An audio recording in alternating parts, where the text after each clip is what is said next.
Chapter 20, The Myth of the Market Economy and Black Power. Question one could be why is market economy a myth? I had to look up what market economy was for that because, Oh, above my pay grade. And I got an analogy that made me help understand what it is and, could just help me answer that question. So I guess the best way to see a market economy from my view is, like this big game where people can buy and sell things, clothes and food, and you have the buyer that is pretty much trying to find the best price that they can buy, or negotiate with, and then also you got the seller that's trying to obviously sell their product, at a reasonable bidder. And it's just, I guess, and then oh yeah, and the main factor of that too is, there's not much government interference with it at all. So it's pretty much just a thing with the individuals between who's buying and who's selling. And I think it's a myth because, like we don't I don't see that every day. Like I don't go to a Family Dollar and negotiate daggone microwave meals, a water bottle, or paper towels. I mean, it just is what it is. It's like either you got it or you don't. And on the buyer's side, I mean, they don't, sell it to the highest bidder. It's just whatever the price is. And to me, I don't even see it coming to that point. Probably the only way is just, um, markets that's like on the street or like, people that sell their clothes and stuff like on the streets and they don't have like a legit business license or so. But from that aspect, I mean, I just think it's a myth, because I don't see it on a daily basis, and there is much more government interference here in America. So yeah, that's pretty much my take on it. But wanted to know, do you ladies think market economy is a myth at all, or no? Any idea? yeah. Well, I'll say definitely. In the United States, and since we're the hub of the quote unquote free market, Mm-hmm. and worldwide, because there's constant interruption, not just by the government, but by industries themselves. The fact that the politicians can be paid off, or say the kind of way receive contributions Mm-hmm. from said industries, and it affects how they are regulated. Um, well, just that how they're regulated. That's not the free market, quote unquote, the way as Dr. Wilson is describing it. Excuse me.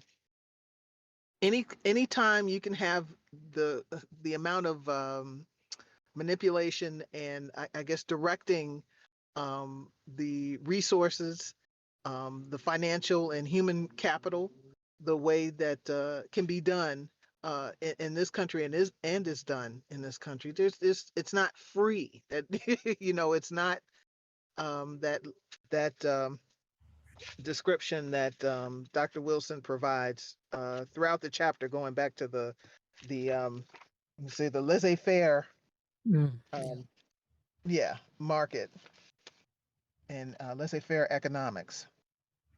It's not a free market. It is a myth. And I mean, I guess to a Mhm. certain extent, it would be a myth anywhere, but it just seems like we're at the extreme end of it. Right. Well, yeah, I agree with you, Helena. And what I wanted to add is it's a myth because for our community, we don't have equal access to this market. Mm. Another So, piece of it. Yes. yeah, so Yes. we're not even invited to the party. Hmm. Yeah, we're not invited to the party, and there's not a fair opportunity to have our own way of selling or just being a part of this so-called free market. And he even talks about like the different views that other ethnic groups would have, when it comes to the whole free market. Like I remember he touched upon the Anglo-Saxon uh Yes. view of like economy and stuff. And it's like you have the definition, but then where the perspective is coming from, that also takes into play too, because from the Anglo-Saxon view, it's like, okay, if we're not following the rules or if we're winning, we're considered cheating. And so then Oh, that's right. where that manipulation comes in. So where how can we get this back in our favor? So it's like it's just a complex game, and Mhm. and it comes to the point where it's just no longer it's not a free market anymore. It's now just, who's actually in control of that industry or those resources, and whatever they say goes type of thing. Well, the example he gave of Britain, or provided for Britain, and how they became, dominant. And it was like, it was basically by not being a free market. It's by excuse me, manipulating and basically protecting, I guess, their markets.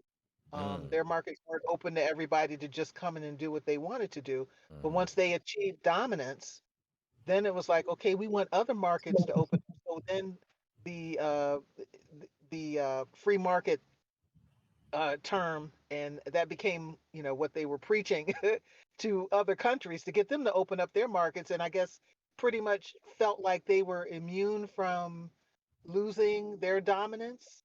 And as we see, that didn't last. The United States is and kind of, I think from what I was getting, what he was saying was kind of following along with that same model, preaching now that because of the dominance, preaching that laissez-faire economics, and like, oh, you're preaching that, but that's not what you did to get to where you are now. Right. And I think maybe we might see another changing of the guard when when people bring up China. For a while, it looked like Japan, but maybe China uh, will be the one to will be the next one who has that dominance. But yeah, the example that was provided of about Britain was I thought it was a good one. It's like, yeah, how we got to where we got ain't the way we're preaching to you now. But that's kind of like what they say. The U.S. will violate their own policies That's and their exactly own right. ideologies. And then when it's not to their advantage, then they want to say to someone else to follow the rules. Mm. Change it around. Yeah. Oh yeah. And what did you guys think about under that viewpoint about number two? Assume that the ultimate measure of a society is its level of consumption. I just thought that 494. was interesting because as we have talked before about, in our community how we are great consumers. Yes. Oh yeah. Yes. If we let impersonal market forces direct the allocation of resources and the distribution of income, so the story goes, individual freedom and economic well being will go hand in hand. That's how it's supposed to be, but that's not the case. But yeah, but that was It really comes a down great to, indicator. and also too, like it really comes down to that's where I see it, where the market is nowadays, is it's not about the buyer and the seller working hand to hand. I'm seeing it now is from what that example, the Anglo-Saxon, is the strong versus the weak. It seems like Ah, that's just what's it seemed like that's what's been going on, throughout these years, is whatever market is working and has, the influence, they're considered strong. And whatever market, is not working at all, or just the ethnic group that doesn't have that kind of power, they're just considered weak. And we could just go back to, when other ethnic groups would set up shop in our communities.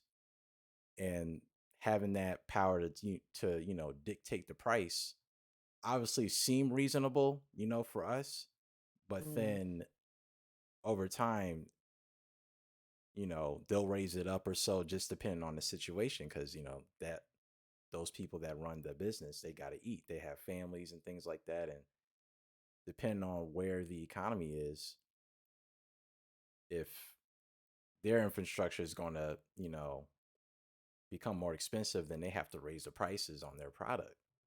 And it sucks that we don't have that, kind of, I would say, opportunity, because we're not aiming to think like that. It's like we're just reacting towards, we're just consuming. That's basically it. We're not looking at the term of ownership or having our own. Um, I thought that page for me was interesting, because you just see how different countries operate. You just see how they think and what their deal is versus us. You know, we buy a lot of stuff, but we never thought about, how can we keep that within a certain demographic or so, or support it for a greater cause. And that was encouraged also as we when we read some of the earlier chapters, um, for us to basically not have control over our economics in our community. The quote well, what I wrote down here from page 494 says the economic ideology and strategy of a trade community or nation are related to its worldview, and I thought that was right on point. So if your ideology is in your view is like we protect our people, we make sure that we um, promote our products and our ideas um, for our economic benefit. That's your view. You protect your own, then you're going to strategize so that occurs.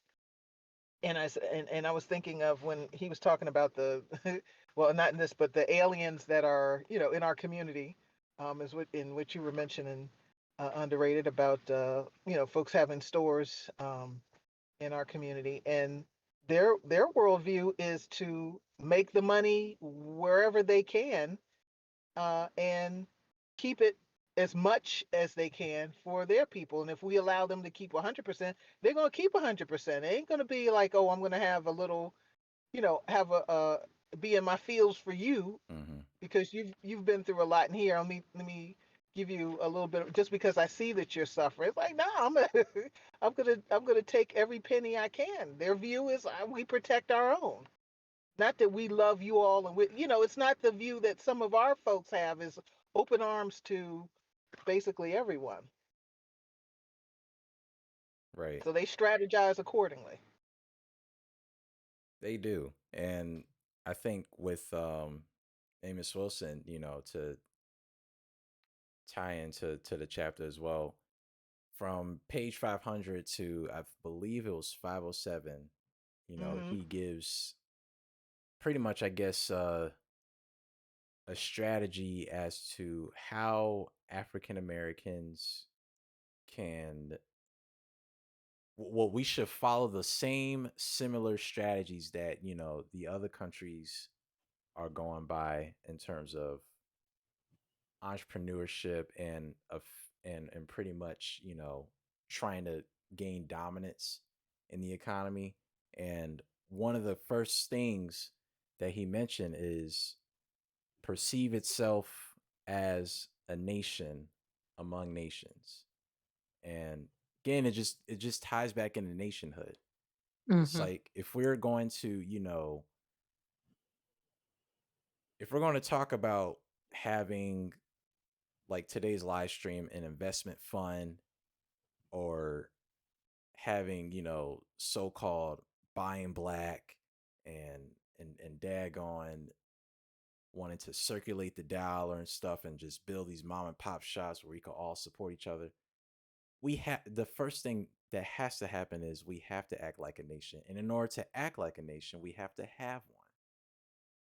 And I think it's just very key because Amos Wilson talks about this all the time of when you have your own, platform, when you have your own land infrastructure nationhood, you determine what can go on and pretty much what benefits, your people. Second question is is black power becoming a myth itself? I thought about this question because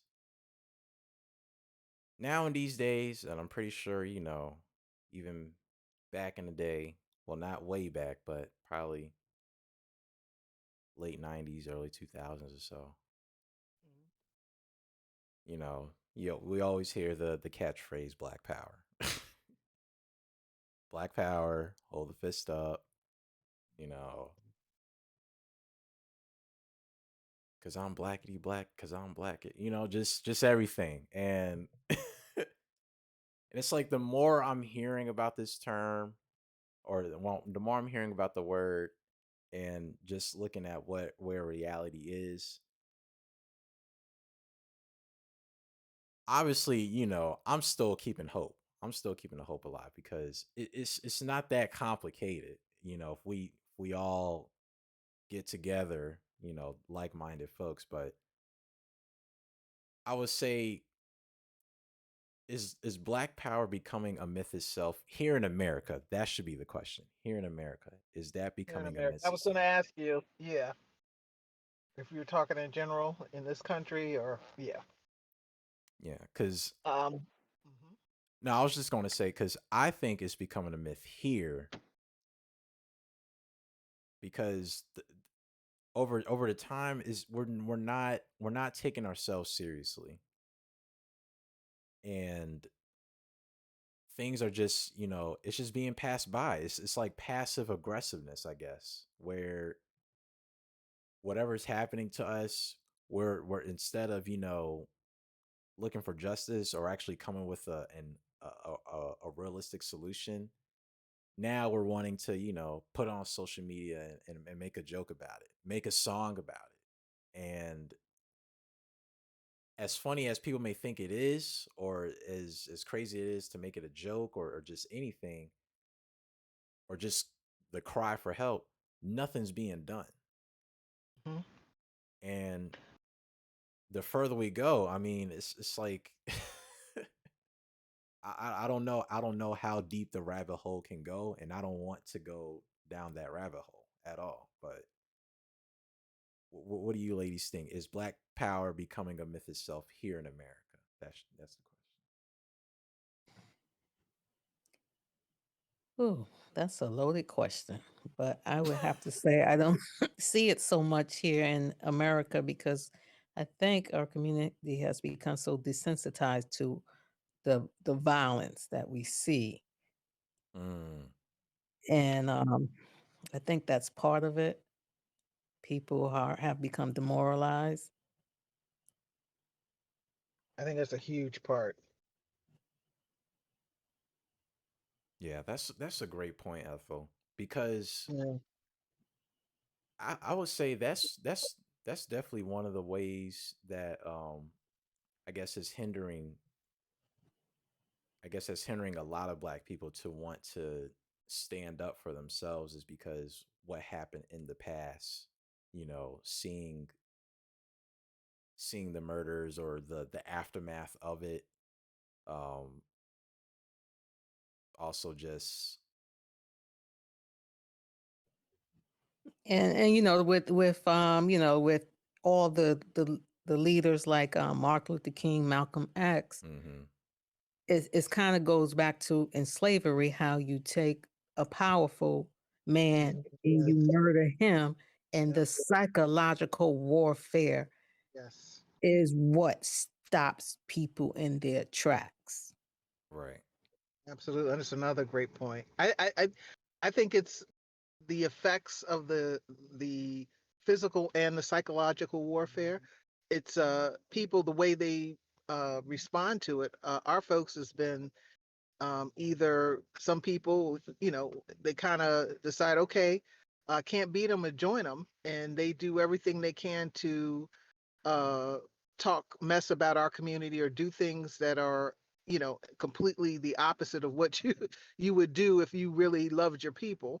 Right. um, or there are people who flat out become depressed and with drug use and alcohol abuse and what have you, try to numb themselves or do everything they can to not focus on, or have to deal with the reality. So we lose a lot of people to that, and not just the trying to medicate themselves out of, but just people just depressed, even if there's, they're not getting drunk or getting high, to deal with, just depress and try to hide away or try to find, I guess, the way to cope here. The main thing is that all of that means you see here as this, as the end all be all. So you respond as though there's nothing else that can be done, except for here. So everything's messed up, so I'm gonna drink myself. Everything's messed up here, so I'm gonna drink myself into a stupor, instead of trying to find, some other solutions outside of being here. It's so I think, when you say a myth for us here, I say, yeah, power. Uh, I do see it as, I mean, I see seems like we're just cycling down, with political leadership. It's nothing like it was 30 years ago. It seems like the people, I don't know if I've heard anybody say anything on the political uh, side of the aisle, saying anything about helping Black people. Like it's No. always got to be combined with something else. Mm-hmm. The only And it's time like, they talk Black people is when it's time to vote, so they need your vote. oh Mm-hmm. yes, yes, then yeah, yeah. Then all of a sudden, there was like, there's no problem Remember using their that term. Yeah. here. Yeah. And we But keep yeah, that part of it. Hmm. no, you're right, and we could even go further with the myth itself because in school, like when I hear about myths, I'm thinking like just tales, folklores, like the Hmm. Greeks and stuff. And if you compare it to our people, the tales now, I mean, sad to say, it's Tulsa, Oklahoma, and how we was kings and queens, what and whatnot. And it's now just becoming a story to just tell the next Yeah, generation, but not something to be, inspired by or something that we should actually push towards to. Like we should try that again, but actually move much more strategically. It's just what it was at the time, and that's just it. And it's like, yeah, having that mentality or that mindset, it's just no bueno. Like it even the psychological warfare even boils down to the small things where people don't want to they'll shy away from um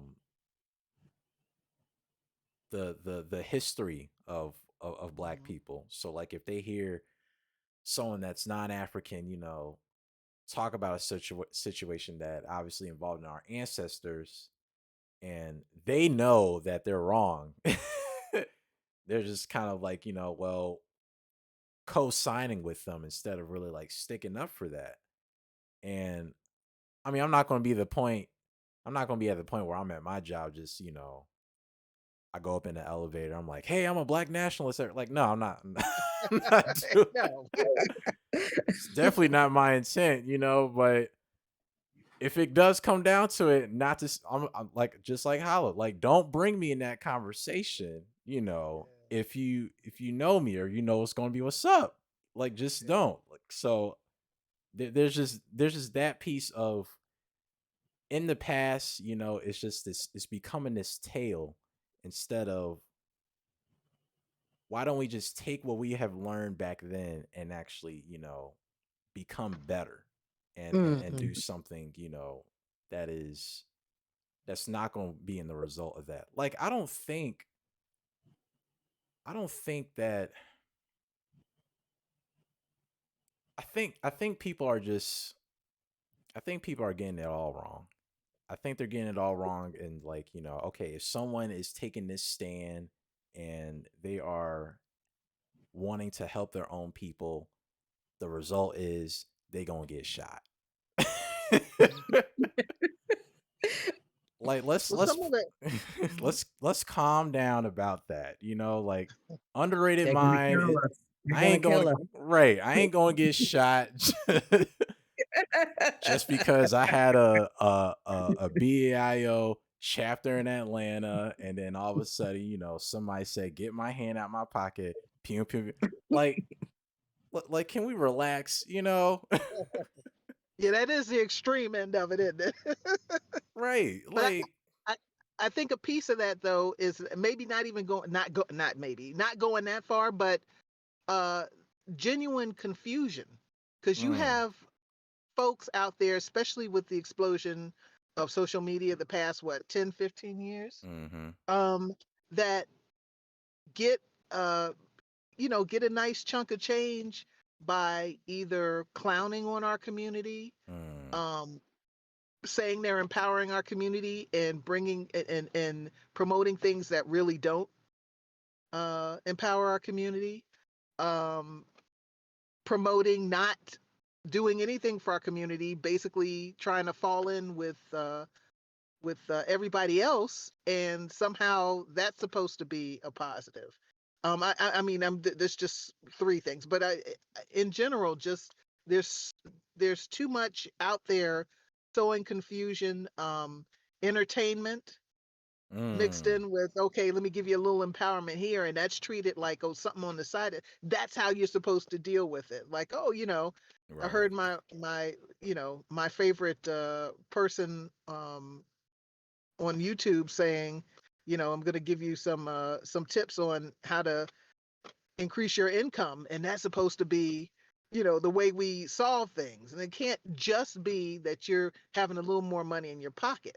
We're talking about a much bigger system that affects us, right, whether you're rich or poor. I right, mean, you could be wealthy and still deal with not being able to go to a go to a specialty store and buy a scarf. You're a multi-billionaire or whatever, and you buy a scarf, and some little clerk can tell you, I'm not selling you this. You can't, basically you can't afford to get out. right. There's so many ideas, so many ways of us handling things in this country that's just out there. And not that you have to have a gatekeeper, but critical thinking, having people really care about the community, um, is to me is huge. Would knock down some of this confusion, but there's so much out there and so many distractions. You think that since we're being killed, dealing with all kinds of issues, financially, everything, that there would be more of a focus on, okay, the entertainment can get pushed to the side even more. We got things we need to do to survive, but no. And the promotion of was it not just Hollywood, but maybe some government entities or what have you, to have us focus on other things.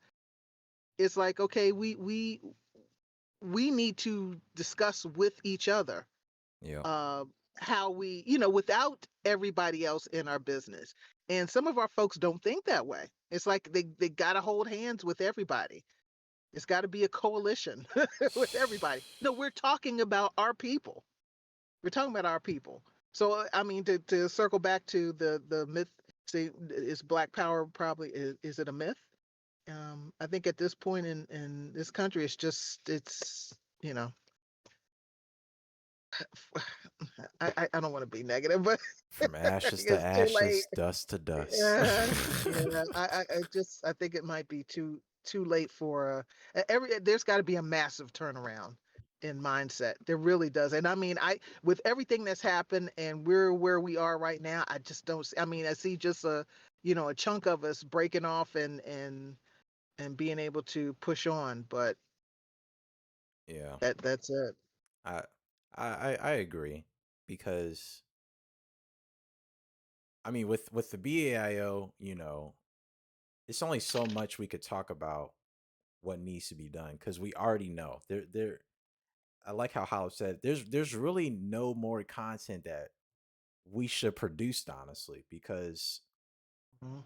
we know we know who we are, we know our agenda and what we're advocating for and what we're trying to promote, and now it's just all about implementing that. And I would say that major reset, if well, not if, but that same turnaround that Rhonda had within 20 years, Mhm. putting that towards Liberia, that same energy within 20 years, probably even less than that because of the technology we have now. I mean, because that was back in the 90s when, the genocide and then like where it is Yeah. currently. So having that same energy being put to Liberia, that that will be the major reset because Mhm. as soon as our people in America start to say like, wow, like you mean to tell me I have a nation and it is the same, amenities that I have in America, but the best part is it's owned by my people and I could actually feel at home. Then that's when you'll start to have heads turn, questions, discussions. Like now curiosity is going to become an uproar because it's like, wait a minute, why are we here? Why aren't our kids here? Mm. Like everything is starting to question because now it's a country that's thriving and there's not that same corruption that Liberia had in the past or so. Like again, like there was that major reset to change all of that. So I, it's just now boiling it down to the action, Mhm. just doing it. Right, because it just would appear that maybe nationhood is a myth for a lot of people. Right. Definitely. Right. Definitely it is. They don't see it. And Yeah. I mean, I get that with what's out there in your day-to-day life, unless you're looking for it, the talking points aren't nationhood. Right. Excuse me, You if can't someone even does get people mention, to talk about wanting to go to Africa sometimes. hmm And hmm they look at me like, huh? I mean, literally, yeah, I was talking to some women a little older than me, and somebody was saying, "Oh, you travel a lot. Let's go to Greece." And I said, "No, I'm African. I want to go back to Africa." And they looked Greece. at me like, I was from outer space. I was like, and I was like, so, "Oh, okay. You guys I know know that that there are is, cities and buses and things in Africa, right?"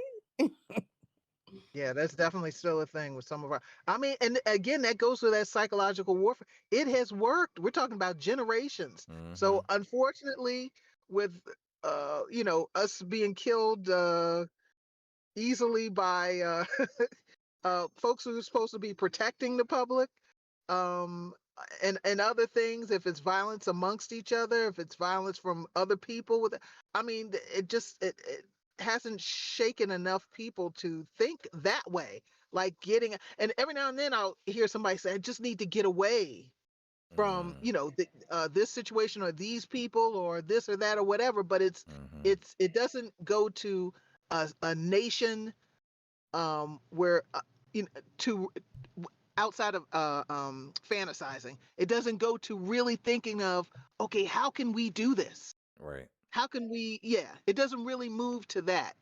It's maybe a quick fantasy, and then back to if there's a nation, it's a nation within a nation type of deal.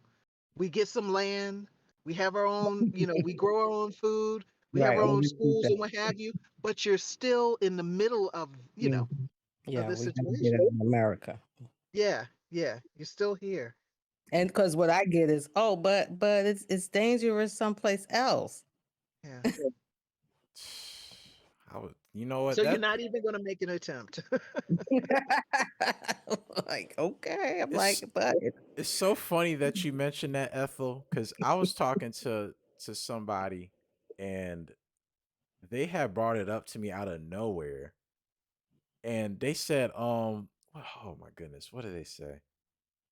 Oh yeah, so they were like, yeah, a guy I was talking to from Africa got malaria and chickenpox. If I was you, I would reconsider moving there, at least till get vaccinated. And I'm just like, what country though? I mean, because you just saying from Africa, like that's Right. Malaria and chickenpox. Oh, right. Because they asked me, don't you got to take vaccinations to go to Africa?